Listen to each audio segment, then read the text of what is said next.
നമസ്കാരം. ഇവർക്ക് ഡെയിലി ന്യൂസിന് സ്പെഷ്യലി സ്വാഗതം. ഹിന്ദു ന്യൂസ് പേപ്പർ ആർട്ടിക്കിൾസ് ആണ്. ഇതിന്റെ ഫസ്റ്റ് ആർട്ടിക്കിൾ ഫ്രണ്ട് പേജ് ആർട്ടിക്കിളാണ് നമ്മൾ ആദ്യം നോക്കാൻ പോകുന്നത്. Government should act on FMCG firms using misleading ads എന്നുള്ളതാണ് സുപ്രീം കോടതിയുടെ ഈ ഒരു പ്രസ്താവനയായിട്ട് വാർത്ത വന്നിരിക്കുന്നത്. സോ ഈ ഒരു ടോപ്പിക്കിൽ നിന്നും നമുക്ക് പഠിക്കാനായിട്ടുള്ള രണ്ട് ഇമ്പോർട്ടന്റ് ടേംസ് ആണ്. എന്താണ് ആദ്യം തന്നെ FMCG, അതായത് ഫാസ്റ്റ് മൂവിംഗ് കൺസ്യൂമർ ഗുഡ്സ് എന്നതിന്റെ ഷോർട്ട് ഫോം ആണ് FMCG ആയിട്ട് അറിയപ്പെടുന്നത്. അപ്പം ഏതുതരം കമ്പനികളെ ഏതുതരം പ്രൊഡക്റ്റുകളെയാണ് FMCG പ്രൊഡക്ട്സ് എന്ന് ബേസിക്കലി വിശേഷിപ്പിക്കുക എന്നുള്ള ഒരു കാര്യം പ്രിലിംസിന്റെ പെർസ്പെക്റ്റീവിൽ നമുക്ക് മനസ്സിലാക്കേണ്ടതുണ്ട്. പിന്നെ അതേപോലെ തന്നെ എന്താണ് മിസ്ലീഡിംഗ് ആഡ്സ് എന്നുള്ള കാര്യവും മനസ്സിലാക്കണം. ഈ ഒരു ആർട്ടിക്കിൾ നമ്മൾ എക്സാമിന്റെ വ്യൂ പോയിന്റിൽ നോക്കുവാണെങ്കിൽ രണ്ട് കാര്യങ്ങളാണ് നമുക്ക് പഠിക്കാനുള്ളത്. ഓൾറെഡി നമ്മൾ പറഞ്ഞു, ഒന്ന് FMCG പ്രൊഡക്റ്റുകൾ എന്ന് പറഞ്ഞാൽ എന്താണെന്ന് മനസ്സിലാക്കണം, അതേപോലെ തന്നെ മിസ്ലീഡിംഗ് ആഡ്സ് എന്താണെന്നുള്ള കാര്യവും നമുക്ക് പഠിക്കേണ്ടതായിട്ടുണ്ട്. അപ്പോൾ ഈ രണ്ട് കാര്യങ്ങളും ഗവൺമെന്റ് പൊളിറ്റിയൊക്കെ ആയിട്ട് ബന്ധപ്പെട്ട് വന്നിരിക്കുന്നതാണ്. General studies paper 2 GS paper 2ന്റെ ഇന്ത്യൻ പൊളിറ്റി ഗവേണൻസ് എന്നുള്ള ടോപ്പിക്കിനകത്താണ് നമ്മൾ എക്സാമിന്റെ വ്യൂ പോയിന്റിൽ ഇതിനെ പഠിക്കാനായിട്ട് പോകുന്നത്. സോ ആദ്യമേ തന്നെ ഈ ഒരു വാർത്ത വരാനുള്ള ബേസിക് കാരണം ഒരുപക്ഷെ നിങ്ങൾ ഇതിനോടകം തന്നെ കേട്ടിട്ടുണ്ടാവും. കാരണം റീസെന്റ് ഈ പറഞ്ഞ പോലെ നെസ്ലയുടെ ഈ പറഞ്ഞ പോലെ ആ ഒരു കമ്പനിയുടെ നെസ്ലെ പ്രൊഡക്ട്സിന്റെ ബേബി ഫുഡ് പ്രൊഡക്ട്സ് അവർ ഇന്ത്യയിലും അതേപോലെ ആഫ്രിക്കൻ കൺട്രീസിലും ലാറ്റിൻ അമേരിക്കൻ കൺട്രീസിലും സെല്ല് ചെയ്യുന്ന ഈ പറഞ്ഞ പോലെ ബേബി പ്രൊഡക്ട്സിനകത്ത് അളവിൽ കൂടുതൽ ഹയർ ഷുഗർ കണ്ടന്റ് കണ്ടെത്തിയതായിട്ടുള്ള റിപ്പോർട്ടുകൾ പുറത്തേക്ക് വന്നിട്ടുണ്ട്.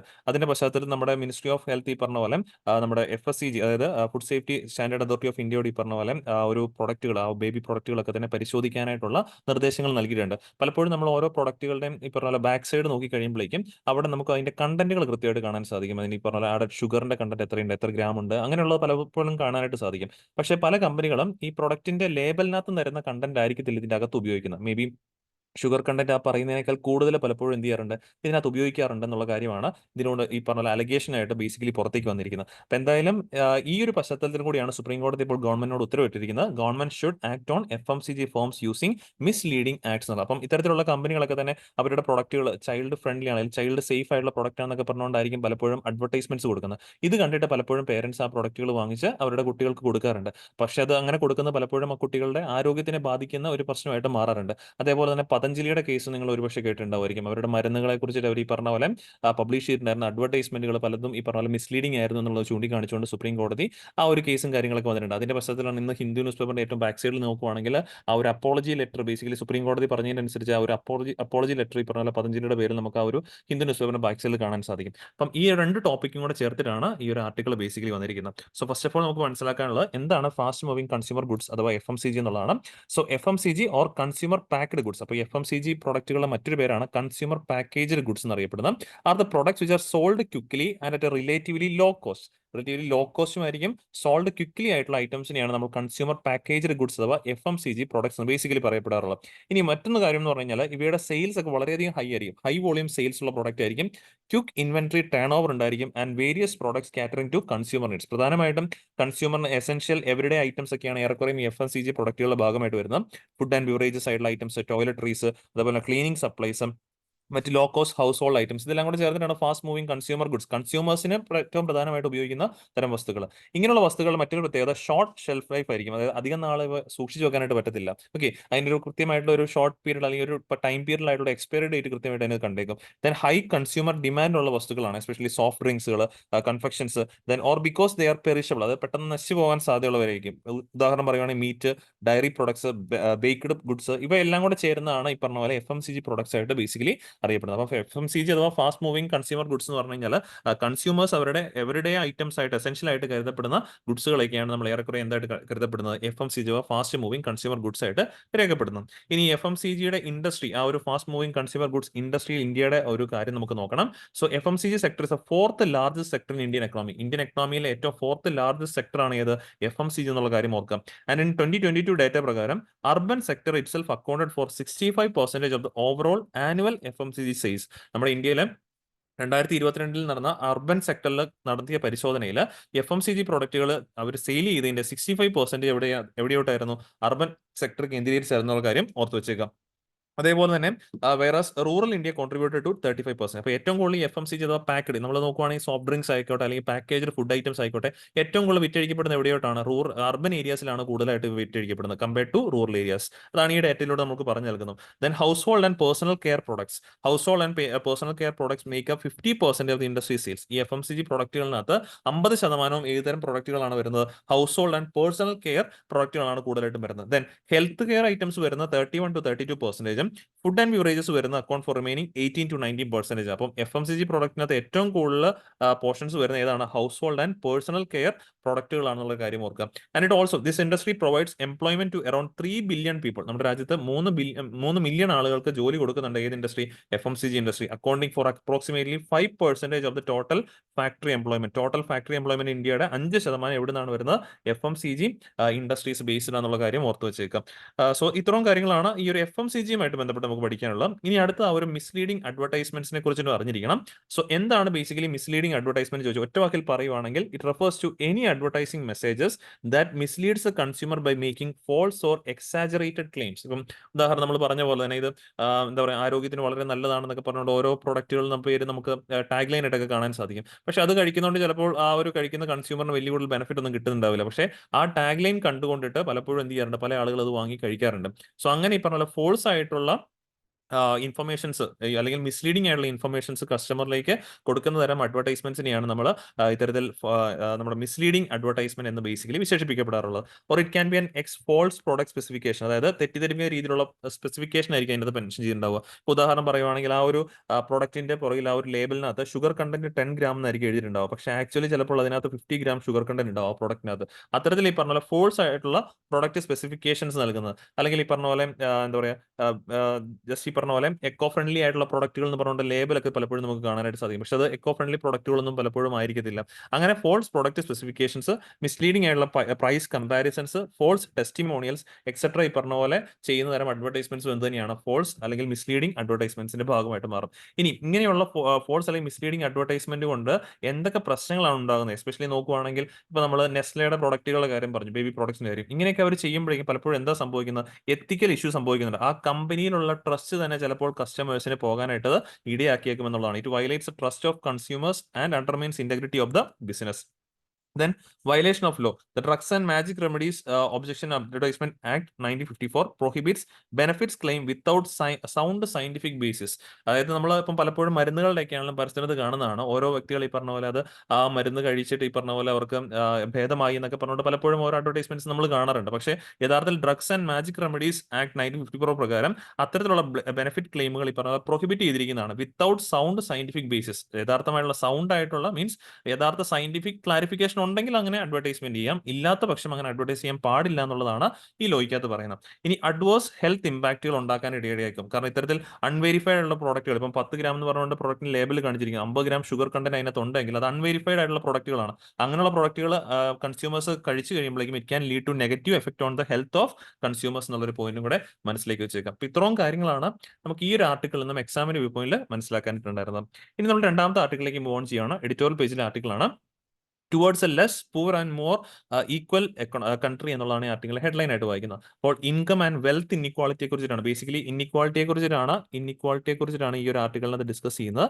ഇൻഇക്വാളിറ്റി എന്ന് പറയുമ്പോൾ രണ്ട് രീതിയിൽ ഈ ഒരു ആർട്ടിക്കിളിനകത്ത് ഡിസ്കസ് ചെയ്യുന്നുണ്ട്. ഇൻകം ഇൻഇക്വാളിറ്റിയും അതേപോലെ തന്നെ വെൽത്ത് ഇൻഇക്വാളിറ്റി. ഓക്കെ, ഈ രണ്ട് ഇൻഇക്വാളിറ്റിയെ കുറിച്ച് ഡിസ്കസ് ചെയ്യുന്ന കാരണം ഇൻഇക്വാളിറ്റി എന്ന് പറഞ്ഞാൽ ബേസിക് എക്കണോമിക്സിന്റെ കൺസെപ്റ്റ് കൂടിയാണ്. അതുകൊണ്ട് തന്നെ നമുക്ക് ജനറൽ സ്റ്റഡീസ് പേപ്പർ 3യുടെ പോയിന്റ് ഓഫ് വ്യൂ ആയിരിക്കും. ജനറൽ സ്റ്റഡീസ് പേപ്പർ 3ക്കാണ് എക്കണോമിക്സും വരുന്നത്. ഓക്കെ, ഈ ഒരു പോയിന്റ് ഓഫ് വ്യൂ ആയിരിക്കും നമ്മൾ ഈ ഒരു ആർട്ടിക്കിളിനെ എക്സാമിന്റെ വ്യൂ പോയിന്റ് ഡിസ്കസ് ചെയ്യാൻ പോകുന്നത്. സോ ഫസ്റ്റ് ഓഫ് ഓൾ ഈ ഒരു ആർട്ടിക്കിൾ വരാനുള്ള കാരണം എന്ന് പറഞ്ഞാൽ കഴിഞ്ഞ ദിവസങ്ങളിലൂടെ പബ്ലിഷ് ചെയ്യപ്പെട്ട റിപ്പോർട്ടാണ് known as World Inequality Lab publish ചെയ്ത income and wealth inequality in India 1992 to 2023 എന്നുള്ള റിപ്പോർട്ടാണ്. ഈ റിപ്പോർട്ട് പബ്ലിഷ് ചെയ്തതാണ് വേൾഡ് ഇൻഇക്വാളിറ്റി ലാബ് ആണ്. ഇവർ പബ്ലിഷ് ചെയ്ത income and wealth inequality in India from 1992 to 2023 എന്നുള്ള ഒരു പബ്ലിക്കേഷനോട് ഡേറ്റയാണ്. അപ്പം ഈ ഡേറ്റയ്ക്കകത്ത് എടുത്തു പറഞ്ഞിരിക്കുന്ന ഒരു കാര്യമാണ് the rise of billionaire Raj. നമ്മൾ പല രീതിയിലുള്ള വാക്കുകൾ കേട്ടിട്ടുണ്ട്. അപ്പോൾ ഇവിടെ എടുത്തു പറഞ്ഞിരിക്കുന്നതാണ് ബില്യണയർ രാജ്, അതായത് ഇൻഇക്വാളിറ്റി വർദ്ധിച്ചു എന്നുള്ളതാണ് ബേസിക്കലി സൂചിപ്പിക്കുന്നത്. അതായത് ഇവിടെ പൈസയുള്ള ആളുകളും അല്ലെങ്കിൽ സമ്പന്നരായിട്ടുള്ള ആൾക്കാരും അല്ലാത്തവരെന്നുള്ള ആ ഒരു ഗ്യാപ്പ് ബേസിക്കലി വർദ്ധിച്ചു, ആ ഒരു വെൽത്ത് അല്ലെങ്കിൽ ഇൻകത്തിന്റെ ഗ്യാപ്പ് വർദ്ധിച്ചു എന്നുള്ളതാണ് ഈ ഒരു ആർട്ടിക്കിളിനകത്ത് പ്രധാനമായിട്ടും എടുത്ത് പറയുന്നത്. സോ ദ ആർട്ടിക്കിൾ ബേസിക്കലി നമ്മൾ ഈ ഡിസ്കസ് ചെയ്യാൻ പോകുന്ന ആർട്ടിക്കിൾ എന്തിനാണ് ഡിസ്കസ് ചെയ്യുന്നത്? Current state of income and wealth inequality in India based on the working paper published by World inequality Lab എന്നുള്ള കാര്യം ഓർക്കുക. സോ ഇവിടെ ഈ ഒരു റിപ്പോർട്ടിനകത്ത് പറഞ്ഞിരിക്കുന്ന പ്രധാനപ്പെട്ട കുറച്ച് കാര്യങ്ങളാണ് നമുക്ക് ഡിസ്കസ് ചെയ്യാനുള്ളത്. ഫസ്റ്റ് ഓഫ് ഓൾ ഇൻഇക്വാളിറ്റിയെ കുറിച്ചുള്ള ഡേറ്റ നമുക്ക് നോക്കാം. So as per the report 22.6% of India's national income in 2020-23 was held by the top 1%. അതായത് ഇവിടുത്തെ ജനസംഖ്യ മൊത്തം നമ്മൾ 142 കോടി ജനങ്ങളുള്ള രാജ്യമാണ്. അതിന്റെ 1% ആളുകളിൽ മാത്രമാണ് ഇവിടുത്തെ ടോട്ടൽ നാഷണൽ ഇൻകത്തിന്റെ 22.6% ഉൾക്കൊള്ളുന്നത്. ബാക്കി ഈ പറഞ്ഞ പോലെ 99% ആൾക്കാരിലേക്കേ ഉള്ളൂ ബാക്കി മൊത്തം ഇൻകം ആകുന്നുള്ളൊരു കാര്യം ഓർക്കുക. 22.6% ഇൻകം, നാഷണൽ ഇൻകം ആരുടെ കൈകളിൽ തന്നെയായിരിക്കുന്നത്? ടോപ്പ് 1% പോപ്പുലേഷന്റെ കയ്യിൽ. The highest proportion in 100 years, ഈ കഴിഞ്ഞ 100 വർഷത്തിനിടയിലെ ഏറ്റവും ഹയസ്റ്റ് ആയിട്ടുള്ള ഇൻഇക്വാളിറ്റിയാണ് അവിടെ കാണാൻ സാധിക്കുന്നത്. വിത്ത് ടോപ്പ് ഇതിൽ തന്നെ ഇപ്പൊ നമ്മൾ ഈ പറഞ്ഞ 22% ഉണ്ടല്ലോ, 22.6, അതിൽ തന്നെ നോക്കുവാണെങ്കിൽ top 0.1% earning nearly 10% of the national income. നമ്മുടെ ടോട്ടൽ നാഷണൽ ഇൻകത്തിന്റെ 10% ഈ ടോപ്പ് ആയിട്ടുള്ള ഈ പറഞ്ഞ പോലെ ടോട്ടൽ പോപ്പുലേഷന്റെ 0.1% ആൾക്കാർ എന്ത് ചെയ്യുന്നുണ്ട്? ഏണിംഗ് നിയർലി 10% നാഷണൽ ഇൻകം ആണെന്നുള്ള കാര്യം ഓർക്കുക. ടോപ്പ് 0.1%ന്റെ കൈകളിലാണ് നാഷണൽ ഇൻകത്തിന്റെ 10% ഉൾക്കൊള്ളുന്നത്.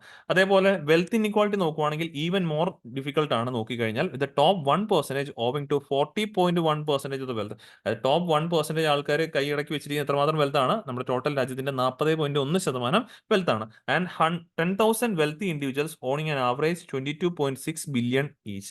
ഓരോ 10,000 ഈ പറഞ്ഞ വെൽത്തി ഇൻഡിവിജ്വൽസും കൂടെ ഓൺ ചെയ്യുന്ന ആവറേജ് വെൽത്ത് എത്രയാണ്? 22.6 ബില്യൺ ഈച്ച് ആണ്. 16,763 times more than that of N average Indian ആണ് എന്നുള്ള കാര്യം കൂടി മനസ്സിലേക്ക് വെച്ചേക്കുക. അപ്പൊ ശരിക്കും പറഞ്ഞാൽ ഇൻകം ഇൻഇക്വാളിറ്റിയും വെൽത്ത് ഇൻഇക്വാളിറ്റിയും നമ്മുടെ രാജ്യത്ത് നിലനിൽക്കുന്നുണ്ട്. ഇതിന്റെ ഗ്ലോബൽ കൺസെപ്റ്റ് നോക്കുവാണെങ്കിലും ഇൻകം ഇൻഇക്വാളിറ്റി ഏറ്റവും രൂക്ഷമായിട്ട് തുടരുന്ന രാജ്യമായിട്ടാണ് ഈ റിപ്പോർട്ടിനകത്ത് ഇന്ത്യ സ്പെസിഫൈ ചെയ്തിരിക്കുന്നത്. എന്നാൽ വെൽത്തിന്റെ കാര്യത്തിലുള്ള ഇൻഇക്വാളിറ്റി നോക്കുമ്പോഴേക്കും ഇന്ത്യയുടെ സ്ഥിതി മോശമാണ് എങ്കിൽ പോലും ഈ പറഞ്ഞ പോലെ കമ്പയർഡ് ടു അതർ കൺട്രീസ് ഇച്ചിരി ഭേദമാണ്. ഇതിനകത്ത് ഏറ്റവും മോശമായിട്ട് വെൽത്ത് ഇൻഇക്വാളിറ്റി ഏറ്റവും ഹയസ്റ്റ് ആയിട്ട് നിൽക്കുന്നത് ബ്രസീൽ, സൗത്ത് ആഫ്രിക്ക പോലുള്ള രാജ്യങ്ങളിലാണ്. ഇന്ത്യയുടെ കമ്പയർ ചെയ്യുമ്പോൾ despite global comparisons where India's wealth inequality is less extreme than the countries like Brazil and South Africa. ഇവിടങ്ങളിലാണ് വെൽത്ത് ഇൻഇക്വാളിറ്റി അതിരൂക്ഷമായിട്ട് നിൽക്കുന്നത്. ഇന്ത്യയുടെ കാര്യത്തിൽ വെൽത്ത് ഇൻഇക്വാളിറ്റി അത്രമാത്രം വന്നിട്ടില്ല. എന്നാൽ ഏത് ലെവലിലാണ് ഇന്ത്യയുടെ കാര്യത്തിൽ പ്രശ്നമായിട്ട് നിൽക്കുന്നത്? ഇൻകം ഇൻഇക്വാളിറ്റി ആണ് ലോകത്ത് വെച്ചിട്ട് ഈ പറഞ്ഞ പോലെ ഏറ്റവും ഹയസ്റ്റ് ആയിട്ട് ഇന്ത്യയിൽ നിൽക്കുന്നത്. So the level of inequality in India has seen a dramatic increase. എന്ന് തൊട്ടിട്ടാണ് ഈ ഒരു ഇൻകത്തിന്റെ ഒക്കെ ആണെങ്കിലും അല്ലെങ്കിൽ ഇത്തരത്തിൽ വെൽത്തിന്റെ കാര്യത്തിലാണെങ്കിൽ ഇൻഇക്വാളിറ്റി ഇന്ത്യയിൽ കണ്ടു തുടങ്ങിയെന്ന് ചോദിച്ചു കഴിഞ്ഞാൽ പോസ്റ്റ് ലിബറലൈസേഷൻ, എക്കണോമിക് ലിബറലൈസേഷൻ, നമ്മുടെ ആ ഒരു 80s 1991 ന്യൂ എക്കണോമിക് റിഫോംസ് ഒക്കെ ഉണ്ടല്ലോ, ആ ഒരു റിഫോംസിന് ശേഷമാണ് ഇത്തരത്തിൽ ഈ പറഞ്ഞ പോലെ ഇൻകം ഇൻഇക്വാളിറ്റിയും വെൽത്ത് ഇൻഇക്വാളിറ്റി ഒക്കെ ഇന്ത്യയിൽ അതിരൂക്ഷമായിട്ട് തുടങ്ങി എന്നുള്ളൊരു കാര്യം ഓർക്കാം. ആൻഡ് ഈ ഒരു ആർട്ടിക്കിൾ ഇത് authors highlight that the modern India elite inequality exceeds that of the colonial eras billionaire രാജ്യം എന്നുള്ള കാര്യം പറയുന്നുണ്ട്. അതായത് ബ്രിട്ടീഷേഴ്സിന്റെ കാലഘട്ടത്തിൽ ഉണ്ടായിരുന്ന ഇൻഇക്വാളിറ്റികൾ കൂടുതൽ ഇപ്പം നിലവിൽ നാട്ടിലുണ്ടെന്നുള്ളതാണ് ഈ ഒരു ആർട്ടിക്കിളിനകത്ത് പ്രധാനമായിട്ടും എടുത്തു പറയുന്നത്. ഇതിനകത്ത് പ്രിലിംസിന്റെ പോയിന്റ് ഓഫ് വ്യൂ ഓർക്കേണ്ടത് ഈ റിപ്പോർട്ടാണ്. Income and wealth inequality in India 1922 to 2023 എന്ന റിപ്പോർട്ട് പബ്ലിഷ് ചെയ്യുന്നവരാണ് വേൾഡ് ഇൻഇക്വാളിറ്റി ലാബ് എന്നുള്ള കാര്യം ഓർമ്മയിൽ വെച്ചേക്കാം. ഓക്കെ, സോ ഇനി അടുത്തൊരു ആർട്ടിക്കിളിലേക്ക് മൂവ് ഓൺ ചെയ്യുന്നു. ഇതും എഡിറ്റോറിയൽ പേജിലെ ഒരു ആർട്ടിക്കിൾ തന്നെയാണ്. ആൻ ഓവർവ്യൂ ഓഫ് പ്രധാനമന്ത്രി ആവാസ് യോജന അർബൻ സ്കീം എന്നുള്ളതാണ് ഈ ആർട്ടിക്കിളിലെ ഹെഡ്ലൈൻ ആയിട്ട് വായിക്കുന്നത്. സോ ഇതൊരു ഗവൺമെന്റ് സ്കീമുമായിട്ട് ബന്ധപ്പെട്ട് വന്നിരിക്കുന്ന ആർട്ടിക്കിളാണ്. നമ്മൾ ഓൾറെഡി പറഞ്ഞിട്ടുണ്ട് സ്കീമിനകത്ത് പഠിക്കുമ്പോൾ എന്തൊക്കെ കാര്യങ്ങൾ നമുക്ക് ശ്രദ്ധിക്കേണ്ടതായിട്ടുണ്ട്. ഒന്നുകൂടെ പറഞ്ഞുതരാം. ആദ്യമേ തന്നെ ഒരു സ്കീം എന്ന് പറയുമ്പോൾ ജസ്റ്റ് അതിന്റെ ഫുൾ ഫോം നമ്മൾ ഓൾറെഡി അറിഞ്ഞിരിക്കും. പ്രധാനമന്ത്രി ആവാസ് യോജന അർബൻ എന്നുള്ള കാര്യമാണ്. ഇനി അടുത്ത് നോക്കേണ്ടതെന്ന് പറഞ്ഞാൽ ഈ സ്കീം ഏത് മിനിസ്ട്രിയുടെ കീഴിലാണ് വരുന്നത്, ഏത് മിനിസ്ട്രിയാണ് ഇതിനെ റൺ ചെയ്യുന്നത് എന്നുള്ള കാര്യം നോക്കണം.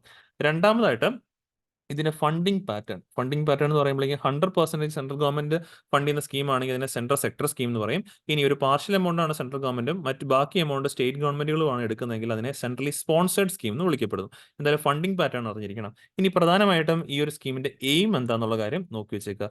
ഇനി അതുപോലെ തന്നെ ഏതെങ്കിലും പർട്ടിക്കുലർ വിഭാഗങ്ങൾക്ക് കൂടുതൽ ഇമ്പോർട്ടൻസ് ഇതിനകത്ത് കൊടുക്കുന്നുണ്ടെങ്കിൽ, എസ്പെഷ്യലി ഓൾഡ് ഏജ് ആയിട്ടുള്ള ആൾക്കാർക്കോ അല്ലെങ്കിൽ ഈ പറഞ്ഞ പോലെ സ്ത്രീകൾക്കോ കുട്ടികൾക്കോ ട്രാൻസ്ജെൻഡർ പീപ്പിൾസിനോ ഒക്കെ തന്നെ ഈ പറഞ്ഞ പോലെ എന്തെങ്കിലും അഡീഷണൽ ആയിട്ടുള്ള ഇമ്പോർട്ടൻസ് സ്കീമിനകത്ത് കൊടുക്കുന്നുണ്ടെങ്കിൽ ആ കാര്യം കൂടെ നോക്കി വെക്കണം. Additional importance. ഇത്രയും കാര്യങ്ങളൊക്കെയാണ് മെയിൻലി ഈ പറഞ്ഞ പോലെ നമ്മളൊരു സ്കീമിനകത്ത് കൃത്യമായിട്ടും പഠിക്കാനായിട്ടുള്ളത്. പിന്നെ അതിന്റെ ഒരു വർഷവും കാര്യങ്ങൾ എത്ര നാളത്തേക്കാണ് ലോഞ്ച് ചെയ്തിരിക്കുന്ന ഒരു കാര്യം കൂടി നോക്കി വെച്ചേക്കുക. പ്രധാനമായിട്ടും മിനിസ്ട്രി, അതേപോലെ ഫണ്ടിംഗ് പാറ്റേൺ, എയിം ആൻഡ് ആ പറഞ്ഞ അഡീഷണൽ ഇമ്പോർട്ടൻസ് കൃത്യമായിട്ട് നോക്കി വെച്ചേക്കാം. സോ ഇവിടെ നമ്മൾ നോക്കുമ്പോഴേക്കും പ്രധാനമന്ത്രി ആവാസ് യോജന അർബൻ സ്കീമിനെ കുറിച്ചാണ് വന്നിരിക്കുന്നത്. ഇത് ജൂൺ 2015 ഇംപ്ലിമെന്റ് ചെയ്തതാണ്. ആ ഒരു വാക്കിൽ നിന്ന് നിങ്ങൾക്ക് അതിന്റെ എയിം ചിലപ്പോൾ പിടികിട്ടാനായിട്ട് സാധിക്കും. To provide all weather pucca houses to all eligible beneficiaries in the urban areas of a country by year 2020. ഇപ്പൊ ഇതിന്റെ എൻഡ് ഡേറ്റ് 2024 ഡിസംബർ 31 എക്സ്റ്റെൻഡ് ചെയ്തിട്ടുണ്ടായിരുന്നു. സോ ലോഞ്ച് ചെയ്ത സമയത്ത് 2022 ആയിരുന്നു ഇതിന്റെ ഫൈനൽ ഇയർ ആയിട്ട് വെച്ചിരുന്നത്. പക്ഷേ കോവിഡിന്റെ ഒക്കെ ഇടയ്ക്ക് വന്നുകൊണ്ടിട്ടൊക്കെയാണ് ഇപ്പം ഇതിന്റെ ലാസ്റ്റ് ഡേറ്റ് ആയിട്ട് വെച്ചിരിക്കുന്നത് 2024 ഡിസംബർ 31 വരെയാണ്. സോ എല്ലാ ആളുകൾക്കും ഓൾ വെതർ പുക്ക ഹൗസസ് കൊടുക്കുക. അർബൻ ഏരിയാസിലെ എല്ലാ ആളുകൾക്കും ഈ ഒരു ഓൾ വെതർ പുക്ക ഹൗസസ് കൊടുക്കുക എന്നുള്ളതാണ് ഇതിന്റെ ബേസിക് ഒബ്ജക്റ്റീവ് ആയിട്ട് പരാമർശിക്കുന്നത്. ഇനി ഏത് മിനിസ്ട്രിയുടെ കീഴിലാണ് ഈ സ്കീം വർക്ക് ചെയ്യുന്നത്? Ministry of housing and urban അഫയേഴ്സിന്റെ കീഴിലാണെന്നുള്ള കാര്യം ഓർത്ത് വെച്ചേക്കാം. സോ ഇത് പ്രകാരം ഈ ഒരു സ്കീം വർക്ക് ചെയ്യുന്ന അല്ലെങ്കിൽ ഇംപ്ലിമെന്റ് ചെയ്യുന്ന 4 വെർട്ടിക്കൽ ആംഗിൾസിലൂടെയാണ്. ഒന്ന് ഈ പറഞ്ഞ പോലെ beneficiary led construction or enhancement സ്കീമിലൂടെ, then affordable housing in partnership രീതിയിൽ ഇൻസിറ്റു സ്ലം റീഡെവലപ്മെന്റ് ഭാഗം, സ്ലംസ് കൂടുതലായിട്ട് നമ്മുടെ അർബൻ ഏരിയസിലാണല്ലോ, അപ്പോൾ അതിനൊക്കെ redevelopment, then credit linked subsidy scheme. ഇതിനകത്ത് ഈ ക്രെഡിറ്റ് ലിങ്ക്ഡ് സബ്സിഡി സ്കീം, ആ ഒരു ഫണ്ടിങ്ങിന്റെ കാര്യം ബേസിക്കലി, ആ ക്രെഡിറ്റ് ലിങ്കിന്റെ കാര്യം ബേസിൽ നടക്കുന്നത് സെൻട്രൽ സെക്ടറൽ രീതിയിലാണ് കൃത്യമായിട്ട് നടക്കുന്നത്. ബാക്കി 3 കമ്പോണൻസും സെൻട്രലി സ്പോൺസേഡ് ആയിട്ടുള്ള രീതിയിലാണ് ബേസിക്കലി നടക്കുന്നത്. സെൻട്രലി സ്പോൺസേഡ് ആണ്, ഇത് സെൻട്രൽ സെക്ടർ സ്കീമിലൂടെയാണ് നടക്കുന്നത്. ഇത് ഇവിടെ കൃത്യമായിട്ട് കാണാൻ സാധിക്കുന്നത്, credit linked subsidy component will be implemented as a central sector scheme, while other 3 components will be implemented as centrally sponsored scheme എന്ന് എഴുതിയിട്ടുണ്ട്. അത് മറക്കരുത്, ഓർത്തിരിക്കുക, പരീക്ഷയ്ക്ക് സ്റ്റേറ്റ്മെന്റ് ആയിരിക്കും. Then all houses under the Pradhan Mantri Awas Yojana urban basic amenities like toilet facilities ഉണ്ടായിരിക്കും, water supply, electricity and kitchen ഫെസിലിറ്റീസും ഈ വീടുകളിലൊക്കെ തന്നെ ഉണ്ടായിരിക്കും എന്നുള്ള കാര്യം ഓർക്കുക. ദെൻ പ്രധാനമായിട്ട് അടുത്ത് ഓർക്കേണ്ടത്, the mission promotes woman empowerment. എങ്ങനെയാണ് വുമൺ എംപവർമെന്റ് പ്രൊമോട്ട് ചെയ്യുന്നത് ചോദിച്ചു കഴിഞ്ഞാൽ, by providing ownership of these houses in the name of female member or in a join name. Female member അല്ലെങ്കിൽ ഒരു ജോയിൻ നെയിം ആയിട്ടായിരിക്കും ഈ ഒരു ഇതിലൂടെ പണി കഴിപ്പിക്കുന്ന വീടുകളുടെ ആ ഒരു ഓണർഷിപ്പ് കൊടുക്കുന്നത് എന്നുള്ള കാര്യം കൂടി മനസ്സിലേക്ക് വെച്ചേക്കാം. അപ്പൊ ഇത്രയും കാര്യങ്ങളാണ് ഈ ഒരു ആർട്ടിക്കിളിൽ നമുക്ക് പഠിക്കാനായിട്ടുണ്ടായിരുന്നു. ഇത്രയാണ് നമുക്ക് ഇന്നത്തെ DNA ഡിസ്കസ് ചെയ്യുന്ന ടോപ്പിക്സ്. എല്ലാവർക്കും ഡിസ്കസ് ചെയ്ത ടോപ്പിക്സ് ഈ പറഞ്ഞാൽ മനസ്സിലായെന്ന് വിചാരിക്കുന്നു. വീണ്ടും നമുക്ക് അടുത്ത ദിവസം കാണാം. താങ്ക്